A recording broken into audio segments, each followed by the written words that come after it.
Olá, sejam bem-vindos a mais uma edição do programa OAB em Debate, uma parceria com a Assembleia Legislativa de Mato Grosso do Sul.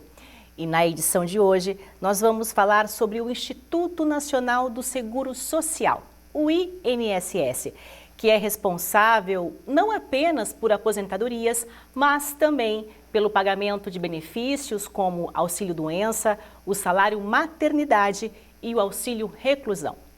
E para falar sobre esse assunto, eu recebo aqui no nosso estúdio o presidente da Comissão de Direito Previdenciário da OAB-MS, Dr. Marcos de Castro. Doutor, seja muito bem-vindo aqui ao nosso programa.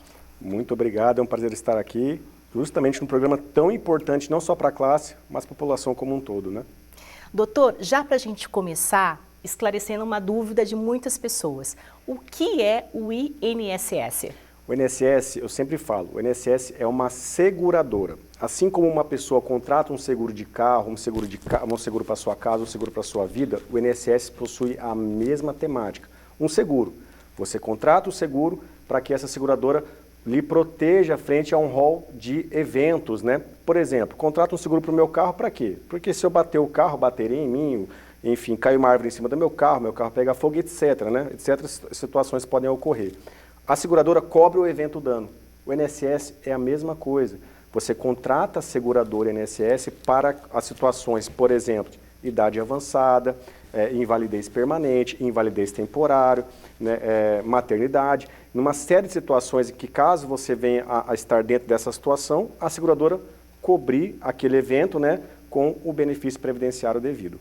Doutor, e vale a pena fazer essa contribuição aí ao INSS? Com toda certeza. Eu recebo todos os dias em meu escritório pessoas justamente que pensam muitas vezes somente em aposentar. E essa questão de pagar INSS somente para aposentadoria. Muito importante observar que a INSS não é só aposentadoria. Infelizmente, por conta de invalidez temporária, sofrer um acidente, uma doença degenerativa, ou seja, várias situações em que a pessoa tem que parar de trabalhar antes da hora. E nesses casos, o INSS, a seguradora INSS vem cobrir esse dano, vem cobrir esse evento. Então é muito importante entender que vale muito a pena pagar a INSS, porque a seguradora vai cobrir os eventos no momento que você mais precisar na sua vida. Se tudo der certo e você conseguir chegar na situação de aposentadoria, ok, mas antes disso podem acontecer situações em que você vai ter que parar de trabalhar por questão de saúde, e é isso a seguradora, o INSS, vale amparar. Doutor, uma dúvida, e quem não contribui, né, para a Previdência, como é que fica essa questão dessa assistência? Por exemplo, de algum problema de saúde, de não poder trabalhar, de ser uma pessoa autônoma? Sim, por isso é muito importante ter a contribuição previdenciária. Nos casos em que a pessoa não faz a contribuição previdenciária, existe um benefício chamado BPC, Benefício de Prestação Continuada, que muitas pessoas chamam de LOAS, né? Esse benefício é da assistência social, ele não é da Previdência Social, não é da INSS, destinado para questões de assistencialismo. Porém, para as pessoas que não estão com o INSS em dia, o INSS em dia corre muito risco de não ter os benefícios no momento que precisar. Por isso que é muito importante o autônomo, né, o contribuinte individual, se categorizar no INSS e fazer a sua contribuição previdenciária. Frisando, né, o BPC, LOAS, né, popularmente como as pessoas conhecem, pode ser por idade, pode ser por invalidez, né? O BPC, mas é uma assistência, né, doutor? Não é um benefício. Ele tem até o nome benefício assistencial, só que ele é da assistência social. Ele é destinado a pessoas com deficiência e idosos a partir de 65 anos de idade. Só que ambos têm que estar em situação de miserabilidade, né? Se não estiver em situação de miserabilidade, não vai ter direito a esse benefício que ele visa basicamente o assistencial. Doutor, existem dois tipos de contribuintes do INSS, os obrigatórios e os facultativos. Qual que é a diferença de um para o outro? Basicamente, o obrigatório é a massa dos trabalhadores brasileiros. Todo mundo que exerce uma atividade remunerada é obrigado a contribuir para o INSS, seja de carteira de trabalho, porque aquele que trabalha em carteira de trabalho, com a carteira de trabalho assinada, já vem descontado. Aquele profissional que é o autônomo, um empresário, enfim, um advogado, um médico, alguém que tem algum tipo de exercício de atividade remunerada, exercício de atividade remunerada, por exemplo, um pipoqueiro na rua, ele também é um empresário, né? Esse tipo de contribuinte, ele é obrigatório, né? tanto é que a gente chama de contribuinte individual. O facultativo é aquele que tem a opção de pagar. Olha, eu quero pagar INSS por opção. Esse cara é aquele que não exerce atividade remunerada. Exemplo, estudante, o desempregado, a dona de casa. Esses aí vão contribuir para o INSS, vão contratar a seguradora de maneira opcional, para ter ali o seguro social no caso de precisar mais para frente. E quais são os tipos de aposentadoria, doutor? Hoje, basicamente, com a reforma da Previdência, nós temos aí a aposentadoria por idade, né? As por tempos de contribuições acabaram, elas sobrevivem ali como regra de transição por um tempo apenas, mas hoje nós temos basicamente aposentadoria por idade, temos aposentadoria por incapacidade permanente também, que era antigamente chamada de aposentadoria por invalidez. E quais são os critérios para mulher, para homem, para essa aposentadoria? A aposentadoria por idade, que hoje é a mais desejada, né? O homem tem que ter 65 anos de idade e 20 anos de contribuição. As mulheres têm uma redução, 62 anos de idade e 15 anos de contribuição. Doutor, com essa reforma, né, a gente vê as pessoas reclamando demais, né, que perderam tempo, enfim. Como que isso afetou diretamente esse contribuinte? Afetou, Silvia, porque nós tínhamos antes as aposentadorias por tempo de contribuição, que eram as modalidades mais desejadas por todo trabalhador. Ocorre que essa modalidade ela foi extinta. Elas sobrevivem somente como regras de transição. Por exemplo, tem algumas regras de transições que sobrevivem até 2032. Então, se o segurado não preencher os requisitos até 2032, ele vai aposentar por idade. Eu, Marcos, por exemplo, tenho 36 anos de idade. Eu não vou alcançar nenhuma regra de transição. Então, eu já tenho ciência que eu, assim como muitos brasileiros, vão aposentar somente por idade. Ou seja, eu só vou conseguir aposentar com 65 anos. A gente vê o desespero das pessoas. Com certeza. Porque, assim, muitos anos trabalhados, né, doutor? Exato. Uma coisa é mudar a legislação para mim. Eu, sinceramente, para a questão previdenciária, sou novo, né? Tudo bem, eu, desde já sei que vou aposentar com 65 anos de idade. Mas e pessoas que faltavam 3, 4, 10 anos, já estavam bem programados para aposentar e muitas vezes não vai nem alcançar uma regra de transição. Aí realmente fica complicado. Não tem o que fazer, doutor? Não tem um outro caminho? Assim, o direito previdenciário ele é muito peculiar, né? Assim como todos os ramos do direito. Há situações em que você consegue aumentar o tempo de contribuição do segurado. Por exemplo, serviço militar. Prestou serviço militar obrigatório, né? Ou até mesmo mais que o tempo obrigatório, aquele que fica engajado, pode contar como tempo de contribuição. Colégio agrícola, né? Aqui no Mato Grosso do Sul temos escolas agrícolas, então aquele colégio técnico conta também como tempo de contribuição. Mas quando você pega o histórico do segurado, aumenta o tempo de contribuição o máximo que dá e mesmo assim ele não consegue alcançar uma regra de transição, não tem jeito. Aí vai aposentar só por idade. Doutor, esses dias eu tive a curiosidade de olhar meu extrato quinis. E eu quero que o senhor explique para as pessoas o que é o extrato quinis e qual que é a importância, né, da gente ter a curiosidade de olhar. Porque é algo que a gente só vai pensar em ver quando estiver próximo de aposentar.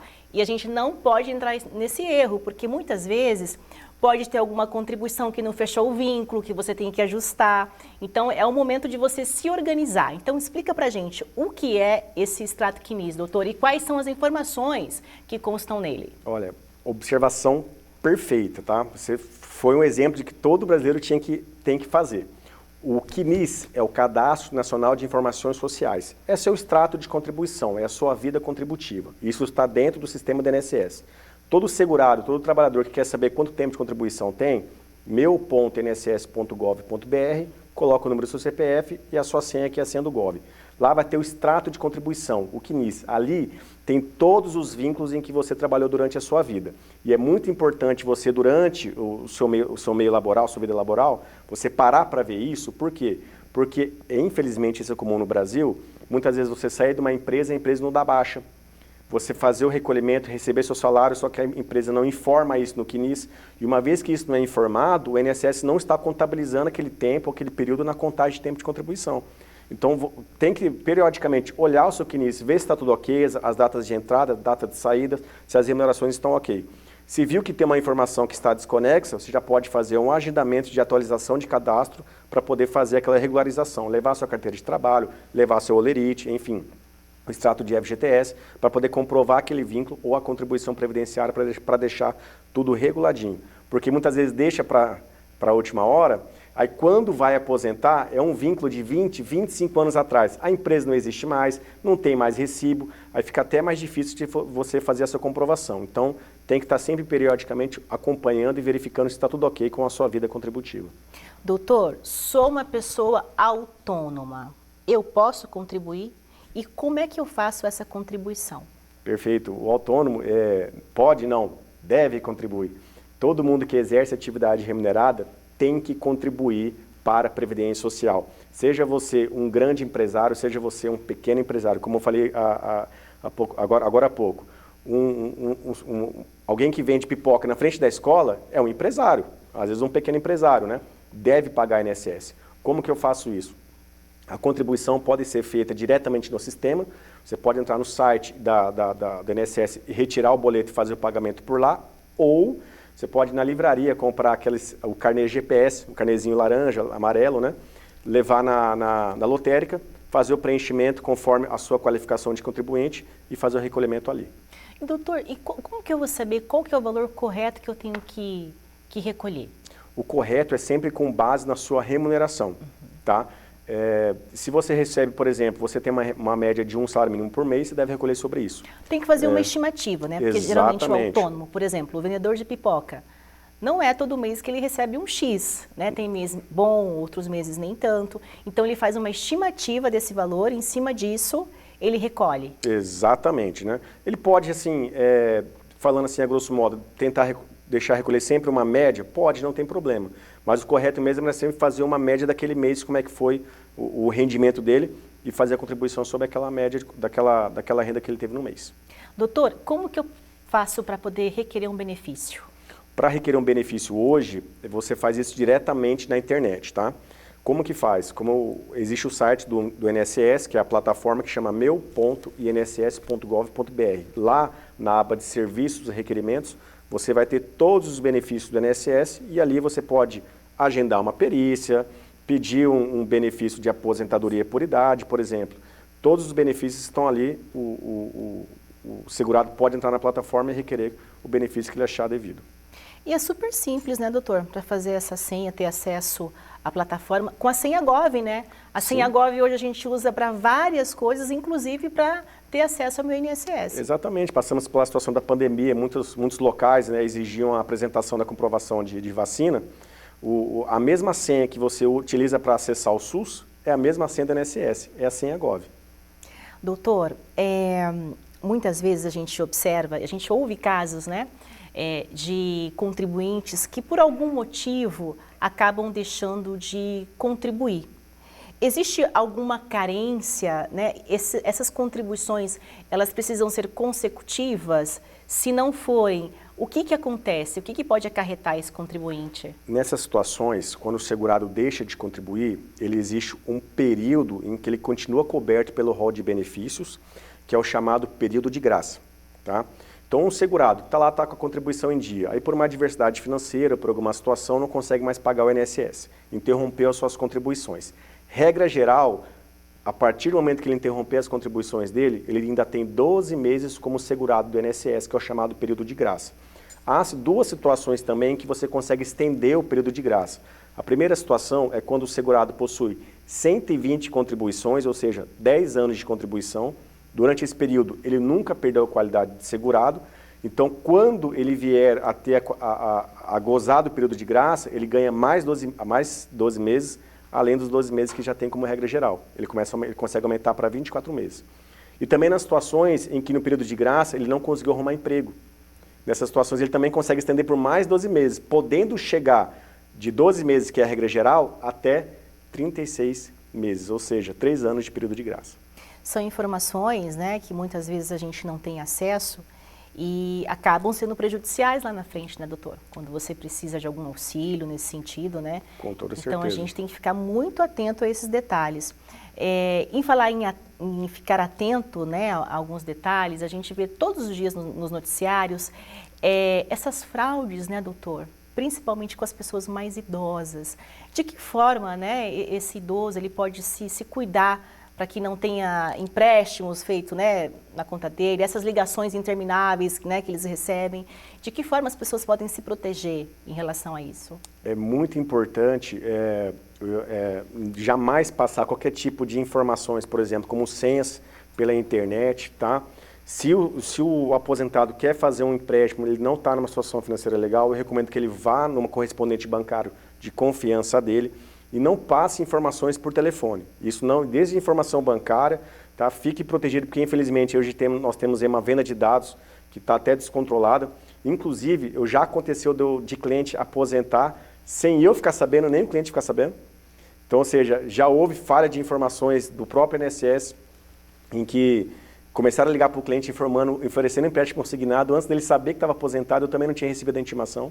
Então, assim, tem que tomar muito cuidado, não fornecer dados, não fornecer senha, e se precisar fazer um empréstimo, vá no correspondente bancário de sua confiança. E muito importante, mais importante, dentro da plataforma da INSS, vou repetir, meu.inss.gov.br, existe a opção extrato financeiro, tá? Lá o segurado, o aposentado consegue ver os recebimentos, rendimentos e descontos. E é muito importante que todo mês vá lá, observe se está sendo descontado alguma coisa a mais do valor da sua aposentadoria. Se estiver descontando alguma coisa a mais, entre em contato imediatamente com o 135. E o 135 até que é eficiente, né, doutor? Assim, né? Sim. Às vezes demora um pouquinho, né? Mas eles estão ali sempre atendendo e auxiliando no que é necessário, não só os contribuintes, mas também o próprio advogado, né? Exatamente, né? A plataforma serve para requerimentos em gerais, né? Às vezes demora um pouquinho, é muita gente ligando, mas enfim, o 135 atende, abre reclamações, passa orientações, né? Justamente para que possa proteger, tentar proteger os aposentados e atender também as demandas em gerais. Doutor, nós falamos a respeito do extrato quinis, porque eu queria fazer um mapeamento. Lá tem um mapeamento da nossa vida contributiva, para a gente saber com quantos anos a gente vai aposentar e o valor, né? A gente sempre está buscando o teto, né, doutor? E muitas vezes, o que a gente pode fazer para chegar num valor que seja justo, vamos dizer assim, né, para o restante aí da nossa vida? O planejamento previdenciário. Doutor, qual que é a importância, né, de se fazer um planejamento previdenciário? O planejamento previdenciário nada mais é que a advocacia previdenciária preventiva, né? São as situações em que um profissional demonstra para o futuro aposentado como é que será a sua aposentadoria. Por exemplo, um trabalhador que vai aposentar, ele começa a ter aquele pensamento, putz, eu tenho uma renda legal, eu tenho uma renda bacana, só que eu vou aposentar, o INSS possui teto máximo, né? O INSS paga conforme a média contributiva e conforme o seu tempo de contribuição, ou seja, há várias pegadinhas, né? Que infelizmente, muitas vezes, na grande maioria dos casos, o segurado só vê na hora de aposentar aquele valor. Então, o planejamento consiste em demonstrar a situação real daquele futuro aposentado, de como que ele vai se aposentar e o que pode ser feito, né? Por exemplo, com um aumento de contribuição, para que então ele tenha uma renda maior no futuro e possa se aposentar com um valor mais justo. E é possível chegar no teto, doutor, hoje? Qual que é o teto do INSS? Hoje está em 7.000 e alguma coisa mais ou menos, né? Sinceramente, possível? É possível. Porém, é muito difícil, porque basicamente, a grosso modo, vamos dizer assim, de maneira bem objetiva, é como se o segurado tivesse que contribuir a vida inteira sob o teto durante 40 anos. É difícil. É muito difícil. É difícil. É muito difícil. Mas mesmo assim, né, é um planejamento que vale a pena, né, doutor? Então, com certeza, né? Você pode melhorar. Com certeza. Né? Ainda mais para as pessoas que têm uma média contributiva ali, que ficam na metade do teto de contribuição, né? Ou seja, para todo mundo, né? Para que possa ter um valor mais justo no final, porque infelizmente o tempo de contribuição contabiliza muito. Muitos planejamentos a gente entrega para o futuro aposentado, que é melhor ele esperar 1, 2, 3 anos ainda para poder aposentar melhor. Então tem várias observações que podem futuramente dar um pouco mais de tranquilidade para o segurado. E a gente sabe que envelhecer não é fácil, né, doutor? Eu percebo que muitos contribuintes, principalmente os idosos, o que gastam com medicamento é muito alto, né? Então, se preocupar em se planejar para este momento que todos nós vamos chegar é importante. Então, fazer um esforço, às vezes, para pagar um pouquinho a mais, né, doutor? Vai valer a pena lá na frente. Com toda a certeza. Infelizmente, eu digo isso de coração, previdenciário é um tema que não se fala, não se aborda muito no Brasil. E como você muito bem apontou, Silvia, é uma situação que todos vamos passar. Todos vamos passar. Queira Deus eu ter condição de não precisar da minha aposentadoria, ter bens, etc. Mas vamos para a realidade do brasileiro, né? Isso não é para todo mundo. Eu, particularmente, eu já tenho meu planejamento previdenciário, né? Eu já fiz meu planejamento. Além do INSS, eu tenho também previdência privada. Tá? Pode ter os dois, doutor? Pode ter os dois, não tem problema nenhum. Né? Inclusive, a previdência privada, o INSS possui um teto de pagamento. A previdência privada, não. Quanto mais você puder aportar, mais você pode receber no futuro. E olha que interessante, ela também não tem idade mínima para começar. Né? Então, tem pais que já pagam para filhos, né? Para que tenham ali... E quanto mais cedo você começa a pagar, mais barato é. Então, assim, são planejamentos também que eu sei que já é comprovado que podem tranquilizar muito a vida do futuro aposentado. Doutor, e é possível ter uma aposentadoria do regime próprio, servidor público, e uma outra normal do INSS? Sim, é possível, tá? Há situações, por exemplo, uma situação muito comum, professores, que é concursado por exemplo, ele tem um concurso da prefeitura, trabalha meio expediente, e durante os outros expedientes ele dá aula em escola particular. Então, ele contribui para o regime próprio de previdência municipal e para o regime geral do INSS. Nesses casos, quando ele preencher os requisitos, vai aposentar, receber as duas aposentadorias. O que é importante observar, até com o advento da reforma da Previdência, é a questão da acumulação. Né? Às vezes vai ter um abate ali no valor da aposentadoria, mas pode receber os dois. O tema é amplo, né, doutor? Vixe, é bem extenso. É bem extenso, né? Mas eu vou chamar o intervalo para a gente falar das ações da comissão. Tudo no bem. próximo bloco, tá bom? Nós já voltamos.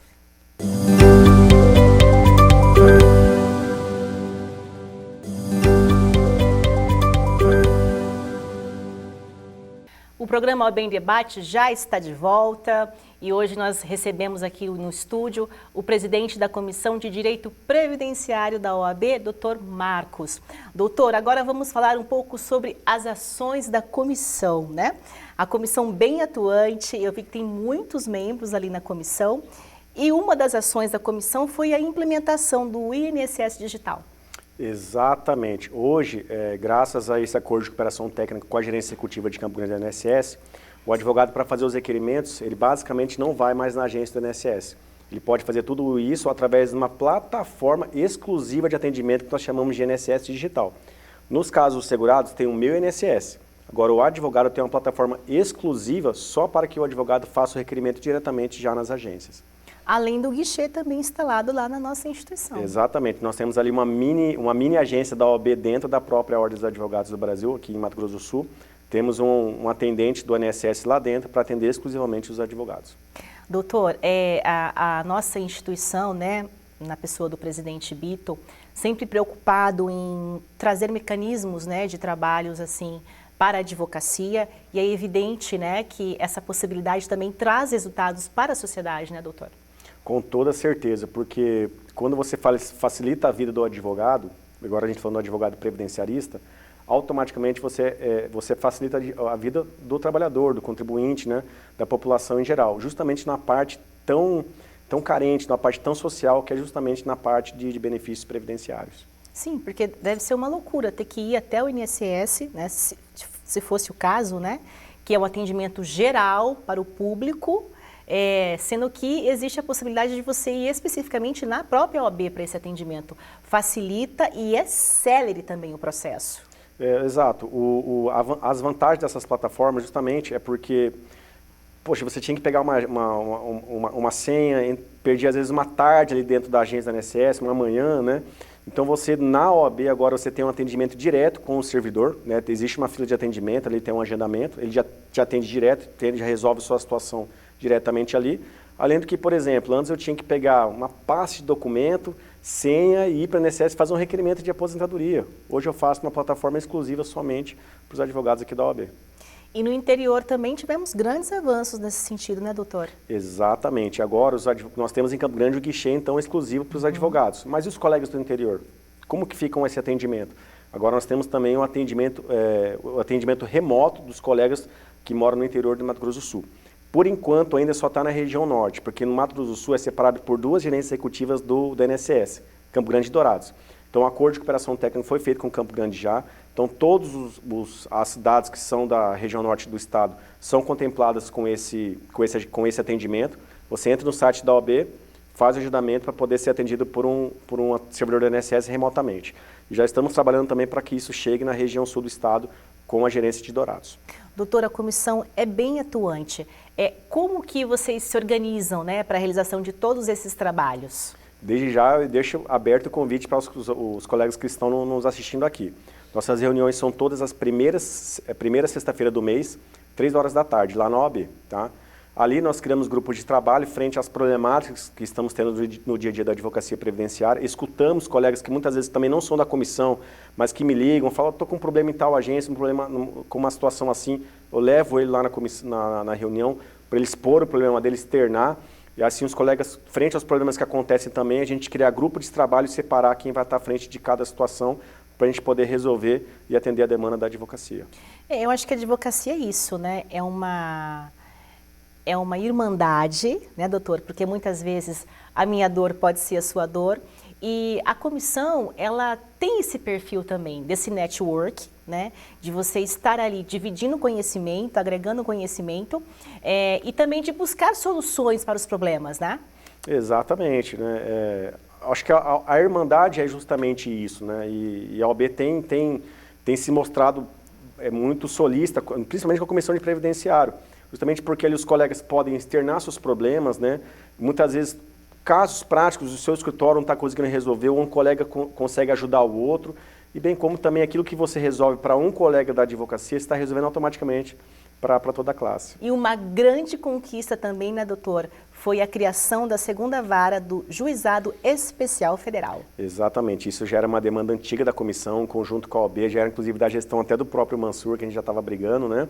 E infelizmente uma vara só no Juizado Federal não dava conta das demandas previdenciárias.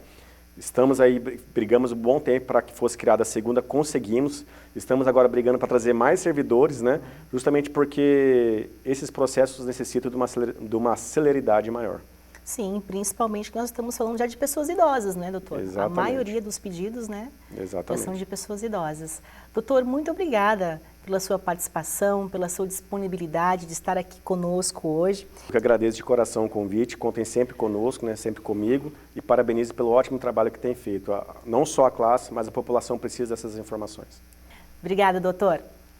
Hoje o programa OAB em Debate foi dedicado aos esclarecimentos acerca da Previdência Social.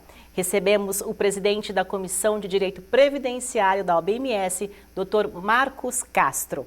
Para mais informações em relação aos trabalhos da OAB, acesse o nosso site oabms.org.br. Até breve!